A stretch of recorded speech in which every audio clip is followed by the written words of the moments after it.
Hey guys, Chef Fox here again. So who likes bread? Well, everyone likes bread, right? Bread's great because bread can be so many different things. From all around the world, there's so many different types and flavors. It's amazing. But so what we're going to work on today is something very simple. It's a focaccia bread. So with focaccia bread, all we need is our bread flour. This is a high gluten flour. That's what gives us the structure, that stretch. We're going to use water, we're going to use some dry active yeast that we're going to activate. We've got salt and we've got olive oil. Always go with a good olive oil because it's one of the main factors in focaccia bread is to get that flavor from the olive oil. So a good extra virgin olive oil, cold pressed if you can, or whatever great olive oil you enjoy. But then speaking of flavorings, the next great thing with focaccia bread is you can add anything you like to it that you enjoy. So just a few examples here. You can put some meats, you can put some cheeses, some different types of peppers, and then you can also add some different types of seasonings with maybe some garlic, some onions, peppers, various different things like that. Really, the sky's the limit. So let's get going. First, we're going to take our water. We're going to get some hot tap water. So no, we're not talking about scalding water that's going to be boiling, because that will kill the yeast. But what we are looking for is some hot tap water, right, over 100 degrees. So when you put your finger in it, it feels hot, but it's not going to burn. Anything higher than that, you're going to start killing the yeast off. So we're going to take about a third of the water that we've measured out, and we're going to add our yeast in there. Give it a good stir around. We're now going to keep this nice and warm for about 5 minutes, just to let all that yeast activate. You'll start seeing some bubbles start to come up as it starts to activate. We've got some great bubbles starting to form in here, so I can see my yeast is now active and ready to go. It took about 5 minutes for those to start appearing. And so now we've got the flour and our salt. We're just going to go ahead and add that right into our mixing bowl. And let's go ahead and raise ourselves up. We're going to go ahead and mix this in just for a second or two, just to get that all distributed.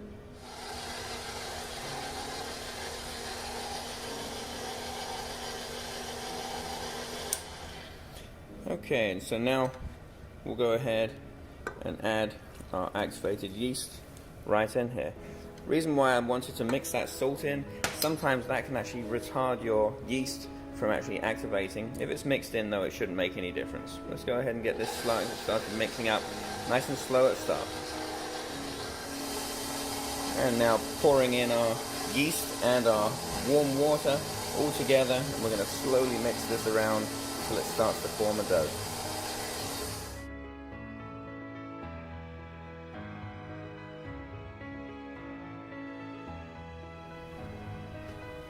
Now I've got a clean, damp towel that I'm just going to place right over the top. It's going to help to hold in some of the moisture. I'm going to let that stay nice and warm. If you need to move it to another location to keep it on the warmer side, because we want to have the yeast start to activate and start to do its thing, where it starts to create carbon dioxide in that bread to start making it rise. We're going to look to see some bubbles and things like that in about another 10 minutes from now. Now we've given it some time, so take a look. Yep, it's just about doubled in size. We've kept it nice and warm, so that yeast is now really working well. And we're having what we call autolyse is occurring now, which is when all that very, very dry flour is now soaking up like sponges, soaking all of that water up. And so what's now going to happen is, as we mix it again, now that it's gone through its process of autolyse, where it's soaked up that water, the gluten will now start to develop, and that's what we're looking for to get our texture in our bread, and that stringiness, that stretch ability that we get in our dough. So we'll go ahead and crank it up again, so that way we can start to really develop that gluten in our dough.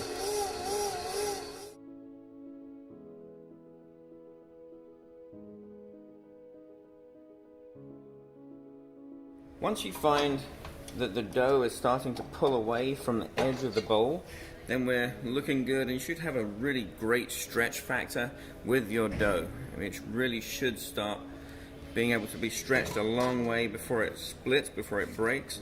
And so what we'll do now, we're actually going to place this into our bowl that we're going to start adding our flavoring ingredients to. However, first of all, we're going to take half of the olive oil that we're planning on having in here, and then we're literally going to scrape everything from the bowl straight on top of that olive oil.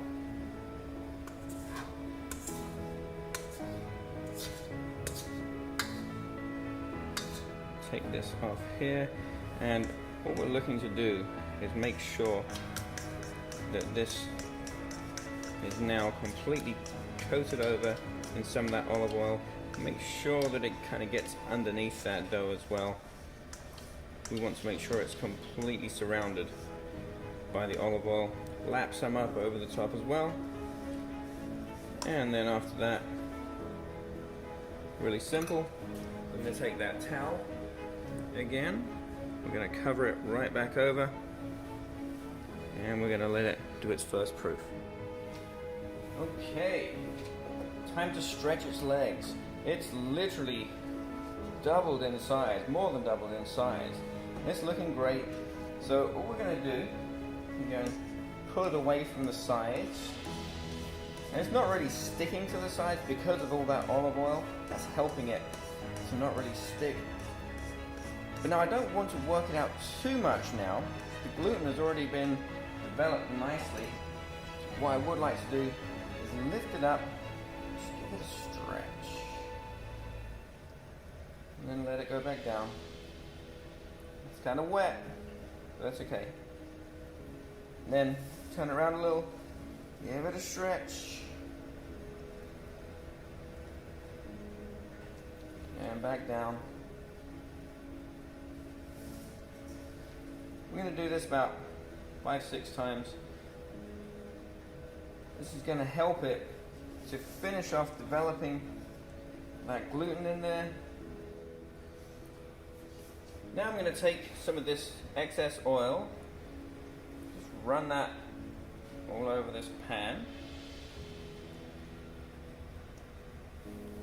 and we'll just spread that out.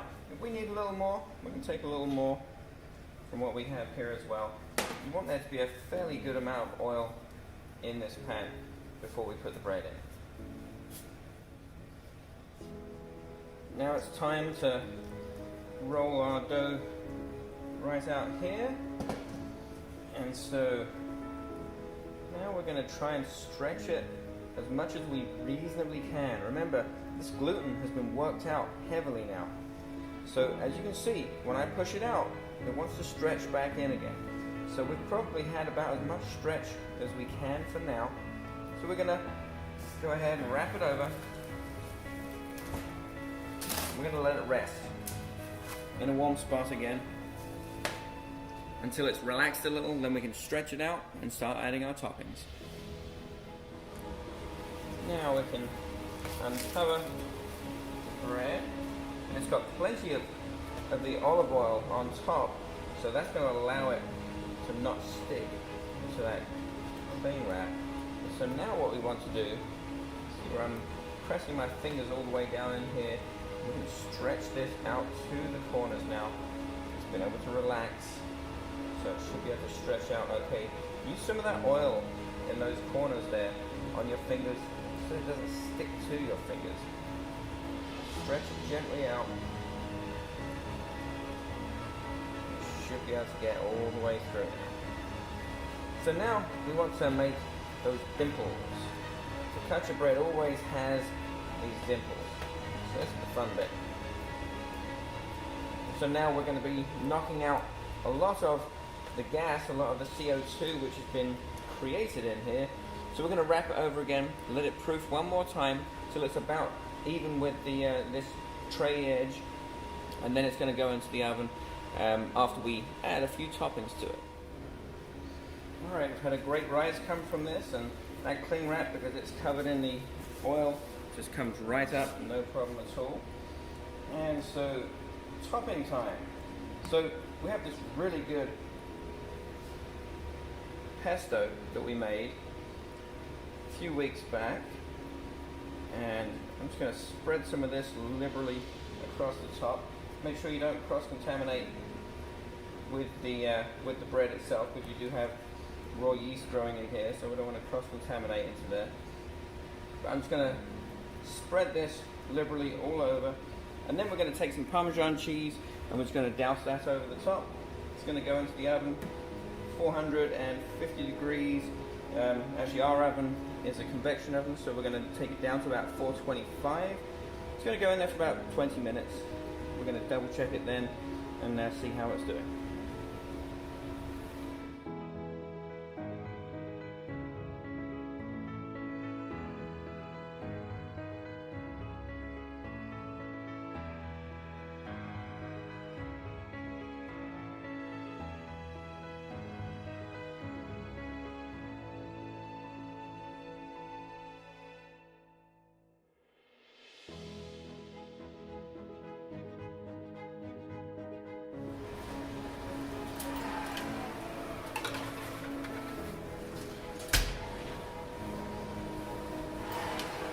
Take a look.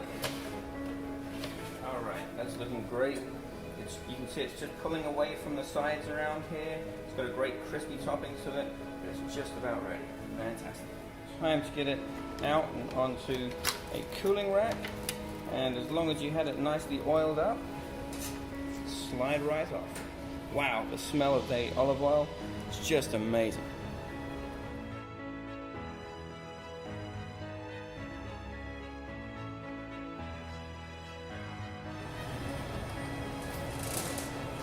Here it is.